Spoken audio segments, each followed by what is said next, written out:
Gleisi Hoffmann vem aí com vocês. Vamos então falar do Brasil, porque foi o outro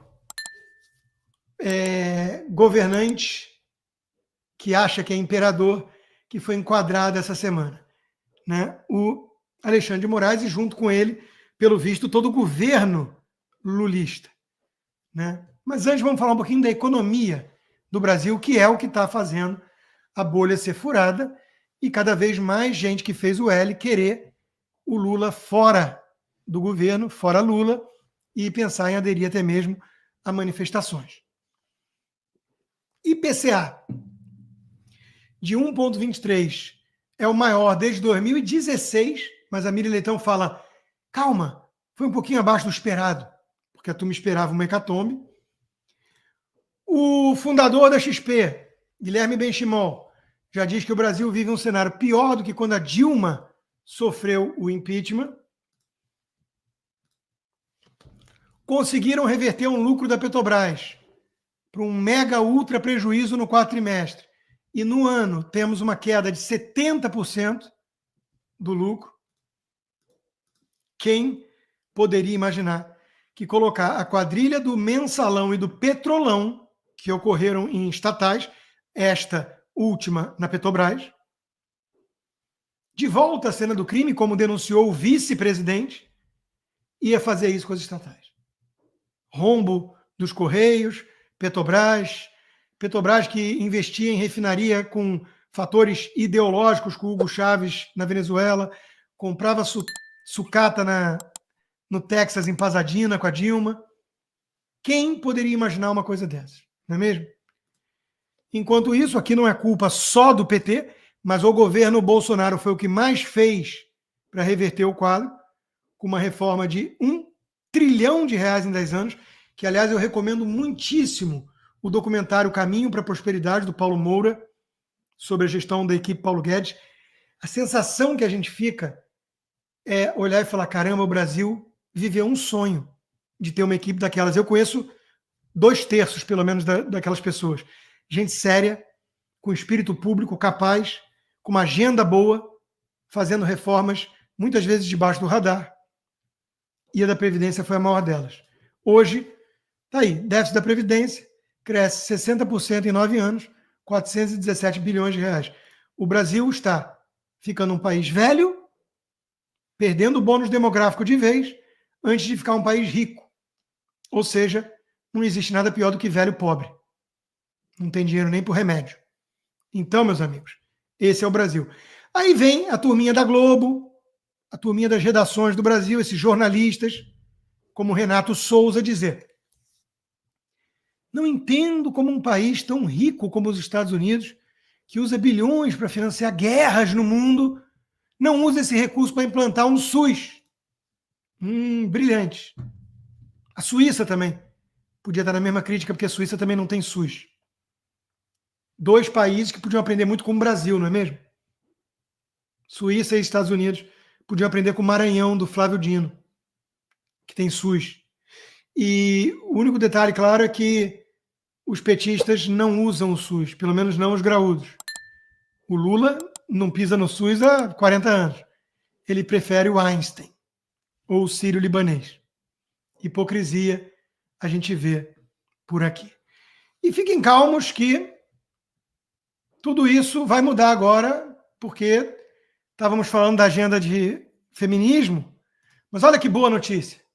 Gleisi volta ao governo depois de 11 anos do governo Dilma, que ela saiu, e vai assumir a articulação do governo. Agora tudo está resolvido.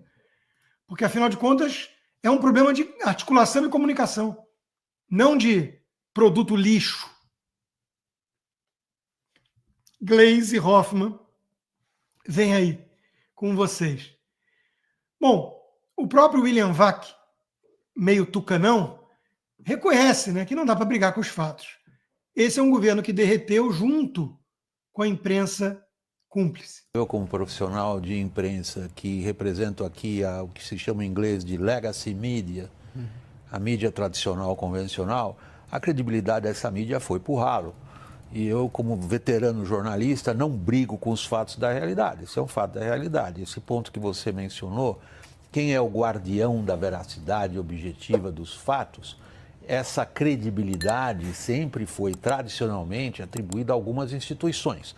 Entre elas, a instituição da imprensa profissional estabelecida. Isso se foi. Estamos num mundo novo que você está descrevendo. Eu, como velho profissional de imprensa, posso lamentar isso daí, mas eu não posso ignorar o que está acontecendo. Bom, já vi que tinha um tal de Lucas Melo, que deve ser fake, né? Falando Força Câncer. Eu já bani ele, né? Porque eu mesmo que faço a moderação, aqui é o One Man Show, produção, comercial, tudo comigo, né? Mas deixa, né? Aguenta, gente, deixa. Isso mostra bem como eles são. O modus operandi da esquerda, né? Aqueles que estou horrorizado com o sujeito que jogou uma mochila no Rubens Paiva e depois que descobrem quem é o cara, ninguém mais quer falar do assunto.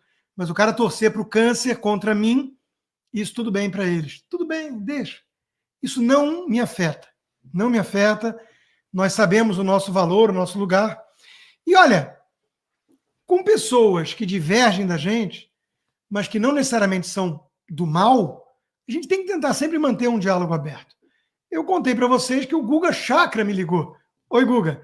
Tudo bem que ele falou 98% do tempo, e tudo bem que ele chegou basicamente falando, pensei em ligar para você para prestar solidariedade ao câncer, mas logo depois ele veio falar, não, a postagem que você fez foi injusta e tudo mais. Tudo bem. Mas pelo menos eu virei para ele e falei, Guga, pensa um pouquinho, então você nunca defendeu a minha posição contra a censura que eu sofro e tudo. Bom, parece que surtiu efeito a nossa conversa.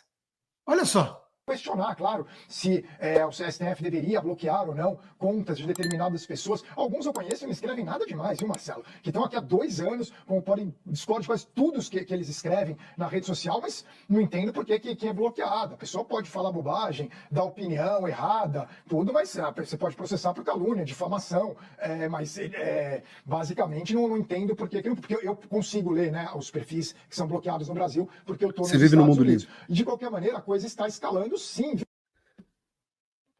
Eu não posso acreditar que eu vivi esse momento. Guga, você está defendendo a mim, ao Constantino? Você está dizendo que, porque tem de fato 2 anos que as nossas contas estão bloqueadas, que você discorda de tudo que a gente fala, mas você acredita que não tem nada demais e que nós temos o direito de dizê-lo? Nós estamos agora absolutamente alinhados, porque eu também discordo de quase tudo que você fala, embora você tenha tido um lampejo de lucidez aqui, mas eu defendo, do fundo do meu coração, o seu direito de dizê-lo e de fazê-lo. É isso aí. E não é tão difícil, né, gente? Veja, as pessoas confundem às vezes ele pode achar que eu só falo bobagem, mas ele não vai argumentar exatamente comigo os pontos de divergência, eu acho. Mas eu também acho que ele erra muito, né? Tipo, o Trump é um malvado e o Biden vai trazer tranquilidade para o mundo. Eu acho que ele errou, mas assim, o Guga tem todo o direito de fazer as análises dele, eu jamais defenderia qualquer tipo de censura contra ele. Ou contra o Piperno, com as falácias pipérnicas, ou até mesmo contra aquele bobalhão do Guga Noblar. Esse é o Guga. Esse é o Guga que eu acho que aí a gente pode questionar intenções, caráter. Mas, enfim. Oi, Guga. Obrigado. Né? É isso. Se mais gente defendesse princípios, inclusive a liberdade de divergir totalmente de quem você considera nécio, as coisas iam ser bem melhores. Choca a gente ver o Brasil punindo e recusando todos os recursos de uma cabeleireira que não tem antecedente criminal. O crime dela foi pichar uma estátua com batom, o Clesão que já morreu na prisão e tantos outros presos políticos, e ao mesmo tempo ver um troço desses. É um soco na cara de todo brasileiro decente, né? Suspeito de matar namorada a facadas em São Paulo, se apresenta, confessa o crime, então não é mais suspeito, é o assassino confesso, e é liberado pela justiça. Como é que a gente convive com um país desses? Como Como é que o brasileiro aguenta? Tem que ser muito pacato, cidadão, para aguentar levar porrada todo santo dia e ver esse tipo de coisa. Aí vem o Augusto de Arruda Botelho dizer que agora estou em casa, estava ali do lado, né? A agressão ao Marcelo Rubens Paiva me pegou de um jeito muito forte, muito. Vocês podem até achar, mas nunca, nunca passarão. Ou seja, uma mochila que foi jogada no cara, não estou defendendo isso, óbvio. Aliás, a história morreu de forma muito abrupta. Não foram atrás, não conseguiram identificar o sujeito, o agressor, o terrorista, o fascista. Será que é porque talvez ele não seja um bolsonarista? Vai que descobriram que ele fez o L pela pinta? Eu acho que sim. Mas isso mexeu com o Augusto de Arruda Botelho, o advogado petista, de uma tal forma que ele ficou transtornado. Facada na bucha do Bolsonaro? Não, né? Aí não passarão comunistas safados, porque foi o Adélio Bispo ligado ao PSOL. Então, isso mostra, né, a falta de bom senso, equilíbrio, perspectiva dessa turminha. Eu vou falar um pouquinho mais desse Augusto Arruda Botelho hoje, porque ele deve sentir falta do Caio Coppola, dando umas humilhadas nas faltas de argumento de alguém que muitas vezes mais parece um despachante de bandidos do que advogado, mas agora o André Marsiglia tem colocado ele no devido lugar, ele falou que já vai bloquear, que diz que o Marsiglia está querendo ter engajamento às custas dele, sendo que o Marsiglia consegue muito mais curtidas do que ele mesmo. Mas, ainda na pauta crime, isso aqui é bem preocupante, né, gente? O André Trigueiro está muito preocupado com um acordo possível entre o governador do Rio de Janeiro e os Estados Unidos, o governo americano, para poder colocar o Comando Vermelho como uma organização terrorista, e, aliás, terrorista ideológica, né, porque começou com a junção de traficantes com comunistas, e ele acha que isso abre precedentes perigosíssimos. Sim, tipo poder mandar drones dos Estados Unidos para combater traficantes no Rio. O STF impede a polícia de fazer operações aéreas, o que deve agradar muito o senhor Trigueiro, aquele que recomenda que todos comam grilos.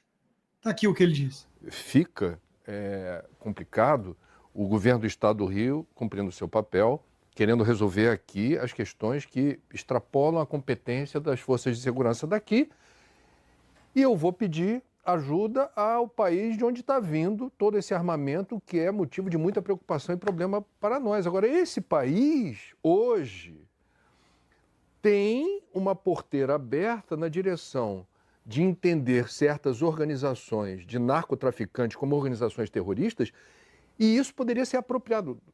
É um risco, em certo sentido. Não creio que vai acontecer, mas a gente precisa ter isso no tabuleiro.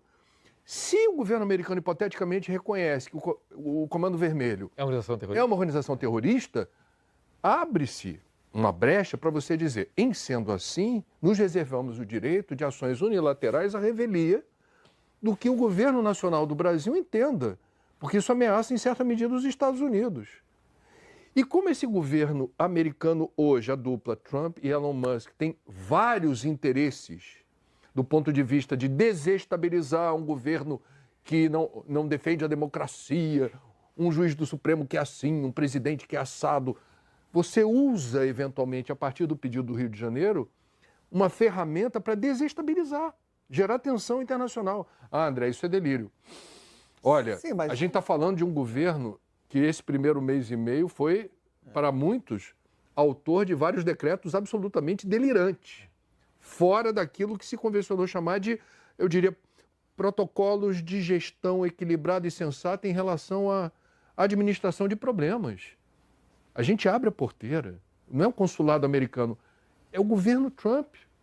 A gente está pedindo ajuda para o governo Trump, que já se manifestou sobre o que eles acham que uma organização ligada ao narcotráfico representa em termos de associação com o terrorismo. André, se for chorar, manda áudio. É impressionante como a Globo protege traficantes, bandidos, Comando Vermelho, aliás, traficantes que frequentam, às vezes, festinhas da Globo, né?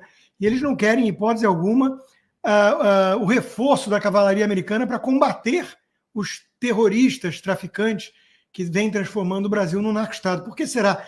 William Bonner usa boné CPX, assim como Lula, e dizem que isso não tem nada a ver com o comando, né? Tem a ver com uma logomarca da comunidade, digamos assim, só que se você aparecer com a logomarca dessa comunidade numa favela que não é dominada por esses traficantes, eles te matam, né?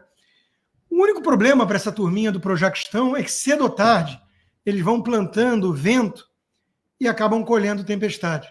Eles criam o arcabouço de um país mergulhado na anomia, na terra sem lei, na bandidolatria, e os bandidos não vão poupar eles só porque eles são artistas, não é mesmo, Maria Ribeiro? Tem mocinho e bandido. Pra mim é tudo mocinho. Pra mim todo mundo é mocinho, até os bandidos. Porque o cara que foi bandido, provavelmente ele teve uma vida que não... A atriz é assaltada em São Paulo. Tem 30 mil reais roubados. William é a atriz Maria Ribeiro, de 49 anos. Ela foi às redes sociais para relatar tudo o que aconteceu durante esse assalto. Ela se mostrou bastante assustada e também indignada com essa situação. Foda-se! Eu não tinha percebido que tinha esse detalhe no final. Peço vênia às tias do Zap. Mas, de novo, merece, né? Merece pela hipocrisia. Pelo discursinho para a plateia na hora que você é vítima. Ninguém gosta, né? Ninguém gosta. Então, de novo, estão plantando vento e vão colher tempestade.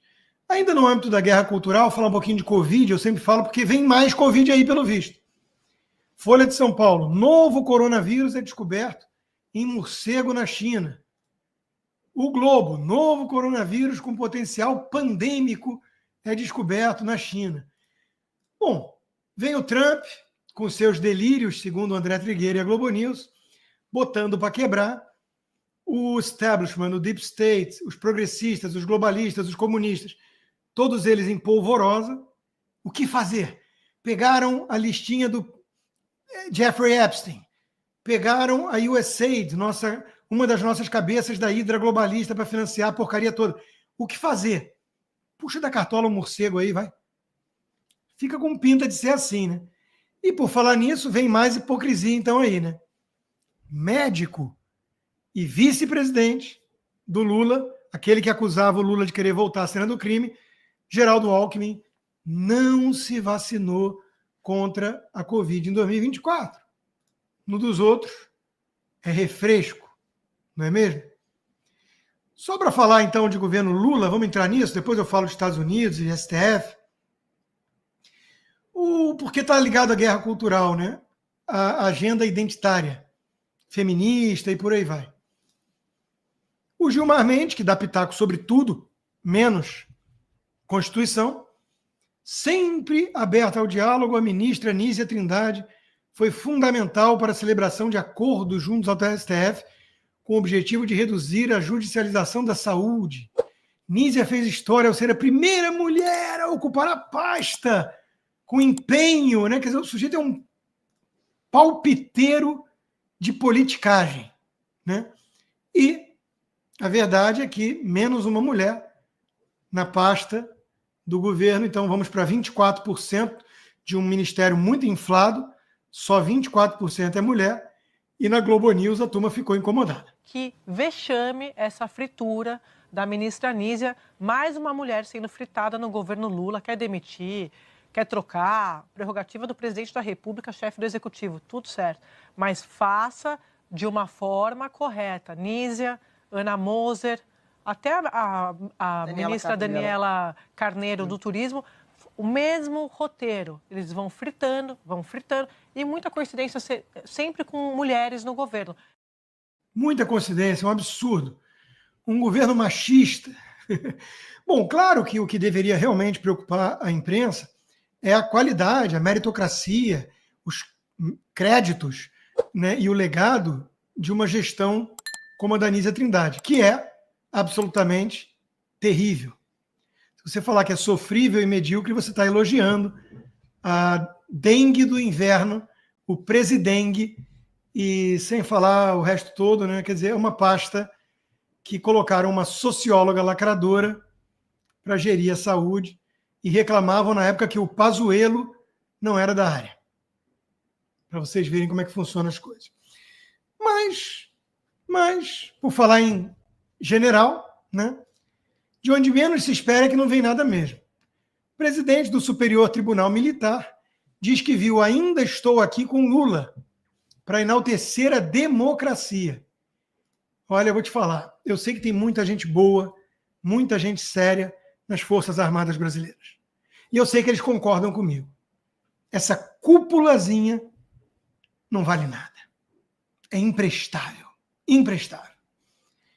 Nessa linha, né, a MAN, onde Bolsonaro se formou, exclui livro que chama PT de corrupto. Obra A Corrupção da Inteligência, Intelectuais no Poder no Brasil, que, aliás, é maravilhosa, eu recomendo a todos. Estava na lista bibliográfica da AMAN até o ano passado. Não mais. Sabe quem está comemorando? José Dirceu. Eles vão estar formando militares com cabeça oca e dispostos a prestar continência a Nicolás Maduro e Lula. Não se faz mais militares como antigamente, não é mesmo? Você precisa assistir o melhor canal de notícias do Brasil. O programa que fala de tudo, que deixa você informado sobre tudo o que acontece no Brasil e no mundo. Ao vivo, todos os dias, no YouTube. Clique aqui e se inscreva.